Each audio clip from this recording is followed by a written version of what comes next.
This is John McQuay with 8541 Tactical.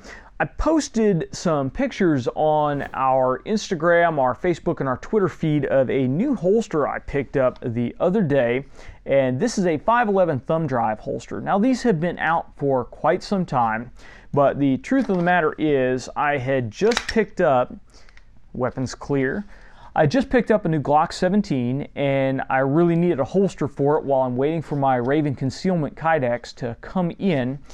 So I went by the local cop shop, and on their closeout table they had a thumb drive holster. Now this is actually designed for a Glock 34, so it's a little bit longer than necessary for the 17, but that doesn't matter. If I get a 34 later on, it's nice because it will be able to drop right into this holster, and it makes no difference for the 17 at all, since this is an outside the waistband holster. Well, I did a considerable amount of work with this holster, dry firing with it, drawing with it, and just looking at the overall construction. I was really impressed with this holster. I'm not sure why we don't see more of them. We see a lot of the Serpa holsters running around. I have a Serpa holster right here. These seem to be a real big favorite, and I am not a big fan of the Serpa holster. I picked one up just because I wanted to see what all the raving was about, and I wanted to make sure that I had a good grasp on the benefits and the weaknesses of this holster so that I could better comment on it for you guys. I don't ever like to comment on stuff without actually putting hands on it and using it. And I've used the Serpa enough to be comfortable with its operation, but I still really don't like the holster. I mentioned that online and you guys asked me why, and really my opinion on it is a little bit too in-depth to go into on a tweet or an Instagram feed. So we're doing this video real quick. It's not a definitive review, it's just to show you some of the features and the reason that I prefer this thumb drive over the Serpa. Now the Serpa is an inexpensive holster.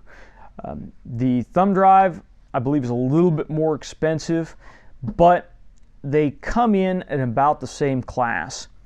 One thing about the Serpa that is really nice is it is a retention holster. Your gun is not going to fall out of here. By the way, while we're messing around here, the 1911 is clear. There's no ammunition in it, and we don't have any ammunition on the bench here that fits either of these two handguns. Now, the Serpa is a retention holster, as is the thumb drive. So when you drop the weapon in the holster, it locks in and you can't get it out without disabling a retention device. And the retention device is the paddle right here. To disable it, you take a firing grip on the handgun with your finger straight along the frame of the weapon, and that presses down the paddle that then releases a toggle inside the trigger guard that allows you to slide the handgun out of the holster. This works fairly well when the handgun is clean. However, if you get any debris in here between this paddle and the frame of the pistol, then it can disable the lock and it can lock the handgun in the holster until you have the ability to get in here and break the lock out or to clean the debris out. Now, the space is fairly small in here, but if you're doing any kind of drills where you're rolling around on the ground, you're in gravel, you're in rocks, sand, it is possible to get stuff in there and get that locked out. That's one thing that I dislike about the Serpa. Now you have to use your trigger finger to disengage this paddle. The correct way to do it is keeping your finger straight along the frame of the weapon to press that in, and then when you draw the handgun, your finger is still straight along the frame of the weapon as it should be. When shooters get lazy out there, or if they don't think that they have enough hand strength to depress that with their finger straight, they'll come back and hook this finger, and they'll start depressing it with the pad of their finger. That is not the correct way to do it. When you depress it with the pad of your finger and you draw, you now have this hook. It's very easy to get that hook in here. And then when you're drawing fast and you're trying to push your speed limits, it's easy to pull that and hook the trigger as you're coming out with the gun. And that, of course, will give you a negligent discharge.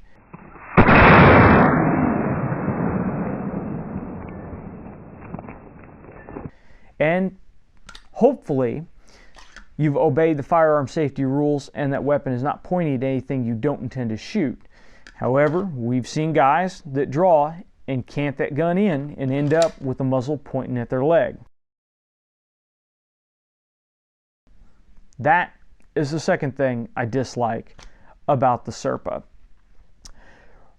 Finally, I dislike that it doesn't have any weapon light mounting options other than the Blackhawk weapon light, the Xiphos, which I don't think I've ever seen anybody actually use out in the field. It's really a funky design, and they don't make a Serpa that will accommodate any of the commonly used weapon lights.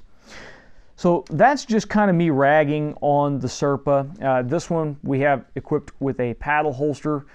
If you carry this thing or a paddle, if you carry this thing for any kind of serious purpose, don't use the paddle.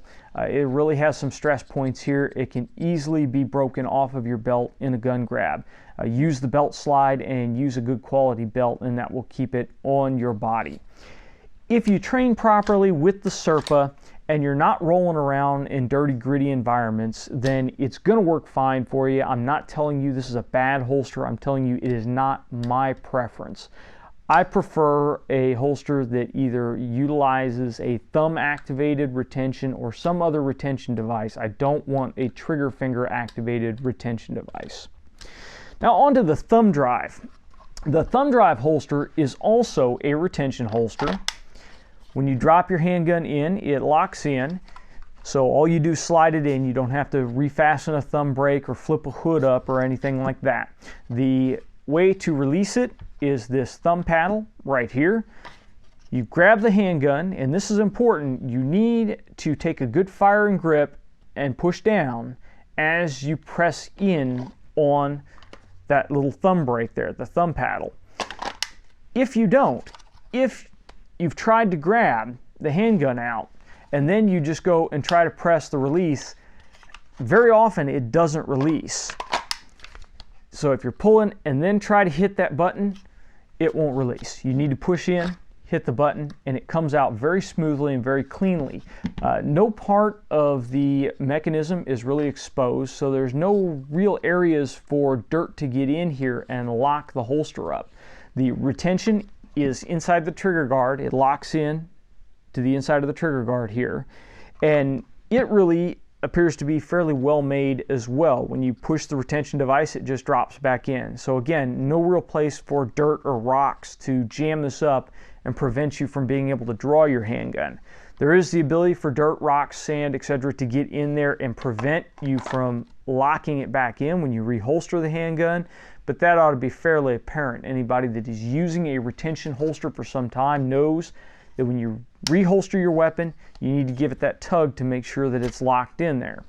You also get a nice audible click when it's locked in. Overall, the construction of the 511 thumb drive is just a little bit more robust than the Serpa. Again, I'm using a paddle on this so that we can switch back and forth quickly between the two. If you're using this for any kind of duty use or any kind of serious work, make sure you are using the included belt slide that comes with it, because it's a much more robust design. This holster was designed in conjunction with Blade Tech, so it really is a sleek and attractive design, works fairly well, heavy duty construction, and it is configurable. There are a couple of different platforms actually for both of these. You can go drop leg if you want, belt slide, paddle, chest rig. There are a bunch of different ways to configure these. And in fact, the screw spacing, I haven't measured it, looks very similar on the two of these. So really, there are going to be a lot of platforms that can accommodate both of them. One other thing that the thumb drive has is what's called a chop block here, and this is very similar to the shroud that is on my Safariland holster to protect the shroud release on it.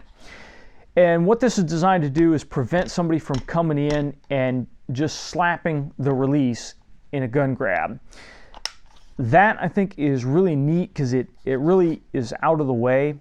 Neither one of these holsters is really well suited to concealed carry, in my opinion. I like something that sits a little closer to the body, like a pancake holster. If you're in a northern environment or you're usually wearing some kind of bulky jacket, then either of these will work well for concealed carry.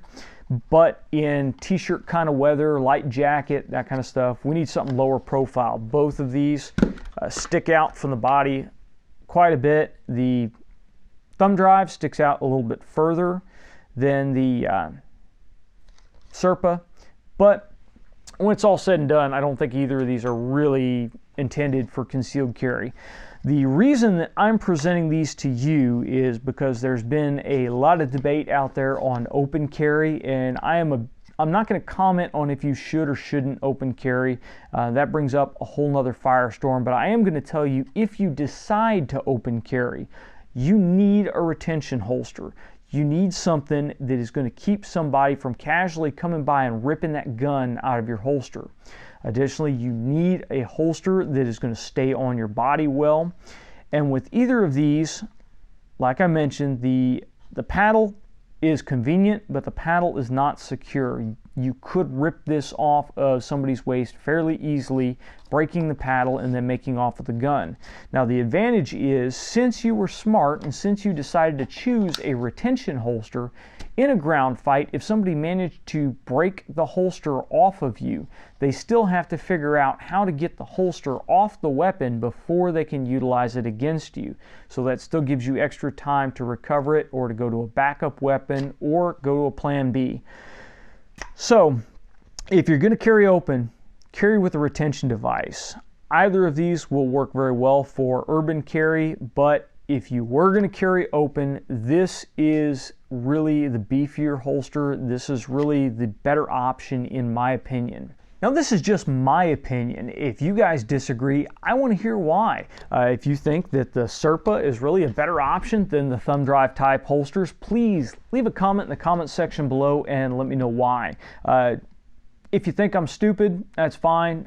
Keep your opinion to yourself. But if you actually have some factual reason on why you disagree with me, or think one or the other is better, then please, I want to hear it. You can leave it in the comment section below, or you can send it to us on Facebook or Twitter. Again, this isn't a really broad review of either of these.